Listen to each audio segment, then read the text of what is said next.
目に入ったりすると激痛を引き起こすので、白い皮を剥ぎ取って煮沸消毒した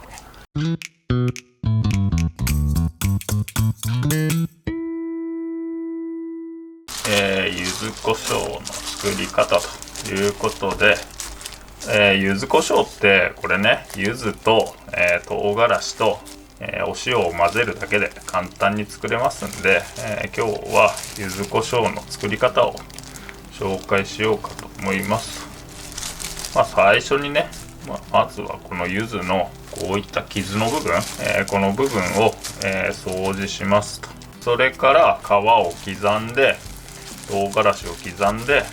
お塩と合わせるだけと。今日はね、動画としては非常に退屈な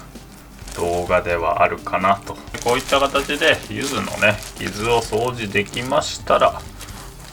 ここからね、柚子の皮を剥いていきます。この時にね、なるべくこ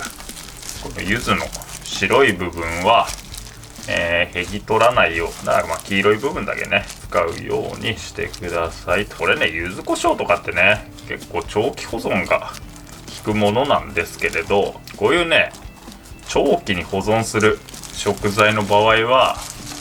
普段はね素手で調理してしまうんですけれど、手袋をして作業した方が意外とね、保存期間は伸びたりするので、心配な方はね、手袋をして調理してくださいと。もちろんね、塩と唐辛子が入るので保存は効きますし、家庭用でね、そこまで神経質になりたくないよなんて方は素手でもいいかとは思うんですけれど、一応参考までにね、お店なんかで使う場合はこうやってちゃんと手袋して作業した方が衛生的ですかね。柚子胡椒ってね、柚子も香りは強いですし、唐辛子もね刺激は強いですしで、だからね、和食で使うことというのはないかとは思うんですけれど、これね、うどんに入れたりだとか、あと鍋に入れたりだとか、あとね、唐揚げに添えたりだとか、この柚子胡椒自体は非常に美味しいもので、簡単にね、手作りできるものなので、よかったら、家庭用に作ってみてくださいと。柚子胡椒ってね、基本的に青柚子ってね、夏場の青い柚子で作るんですよ。それはね、この唐辛子が基本的に出回るのが夏という理由からだと思われるんですが、正直ね、唐辛子も冬でも普通にね、スーパーなんかで買えるような時代ですんで、僕はね、この大きな黄色い柚子で作る場合が多いですかね。黄色いね、この黄柚子で作った方が比較的ね、味がマイルドで、あと色味も綺麗ですし、なんとなくね、この黄色い柚子で冬に一度作って家でね料理する際に食べると。柚子の皮刻みましたら、最後ね、こう見て、もしこういったね白い皮が残っているようでしたら、こういった形で、この白い皮を剥ぎ取ってくださいと。ここまで来たらゆっくり、みじん切りまでいかずとも、刻んでおきますと。でこれ、すり鉢でねすり合わせる場合には結構ね細かく刻んだ方が後々作業しやすいんですけれど、こう量を作る場合には僕はねフードプロセッサーを使って作ってしまうので、そこまでね神経質にならずとも、ざっくり全体を刻めればいいのかなと。刻んだら、一度重さを測ります。重さを測ったら、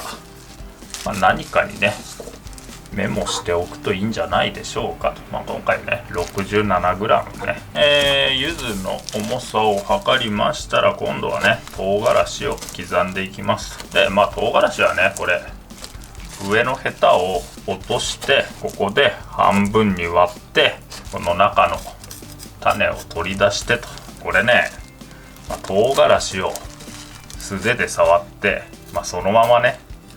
顔だとか触ったりするとかなりねヒリヒリ肌が荒れるので、この作業はなるべく手袋をして、進めた方がいいかなとは思いますかね。いろんなねレシピ本だとかを見ると、おそらくね柚子の皮の量と唐辛子の皮の量が1対1とか、同じね同量を合わせるみたくなっているとは思うんですけれど、こんなね柚子と唐辛子の重さなんて買った分量がねぴったり合うなんてことはまずないので、全然ねそこは神経質にならずともいいのかなと。中途半端にね唐辛子が 5g とか余ってもしょうがないんでね、ざっくりとした分量を守ればいいんじゃないかなと。なんかねお店でねこの味って決まってるんだったら守らなきゃいけないとは思うんですけれど、あまりね神経質になりすぎると料理するのもめんどくさくなってきてしまうので、自分なりのざっくりとしたルールを守ればいいんじゃないかなと。そうでね、唐辛子の種を取る作業中に包丁に力を入れすぎると、結構ねこの唐辛子の細胞が潰れて汁が飛んできて、これがね目に入ったりすると激痛を引き起こすので、メガネをするだとか、あとは若干手間ではあるんですが、こうやってね手で一つ一つ取り除くか、なるべくね安全な方法で、種は取り除いてくださいと。種が掃除できましたら唐辛子を刻んでいくんですけれど、これね玉ねぎのみじん切りと一緒で、なかなかね目にしみる場合があるので、できればねメガネを用意して作業した方がいいですかね。こういう作業するときはね、こういうちっちゃい包丁じゃなくて大きい包丁を使った方が作業しやすいので、僕は大きいねステンの包丁を持っていないので、こんな短い包丁で作業しているんですけれど、これはね非常に効率が悪いので、ちゃんとした包丁買ってね料理した方が作業はしやすいはずですんで、唐辛子をざっくり刻みましたら、柚子と同様ですよね。ここで一度重さを測りますと。はい、52g と。そうしましたら、このね柚子と唐辛子の重さの 20% 分のお塩を用意しますと。2つ合わせて 100g だったら 20g 塩を用意してくださいと。ここまできましたら、あとはこれねフードプロセッサーで混ぜ合わせて完成ですと。これね僕の大好きなクイジナートというプロセッサー、これね値段の割にしっかりとパワーのあるプロセッサーなので、もしね気になる方いましたら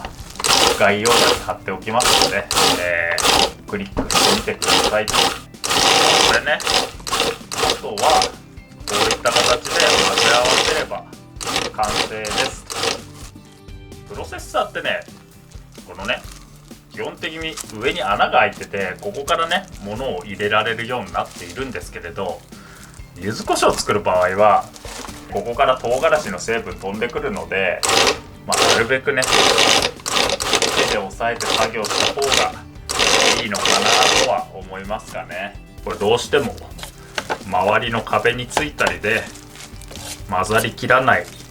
柚子が出てきますんで、こういった形でたまにゴムベラでかき混ぜながら、滑らかになるまでプロセッサーを回せば完成ですと。これぐらいの粗さで完成でいいんじゃないでしょうかと。プロセッサーのパワーによっては結構ね唐辛子なんか細かくなりきらなかったりするので、そういった場合はすり鉢に移して頑張ってすってみてくださいと。保存する場合には煮沸消毒した瓶詰めで冷蔵庫でね1ヶ月ほどは余裕で日持ちしますので、必要な際はこの瓶からちょっとずつ使っていくと。以上柚子胡椒の作り方でございましたと。これねとっても簡単なのでぜひぜひお試しくださいと。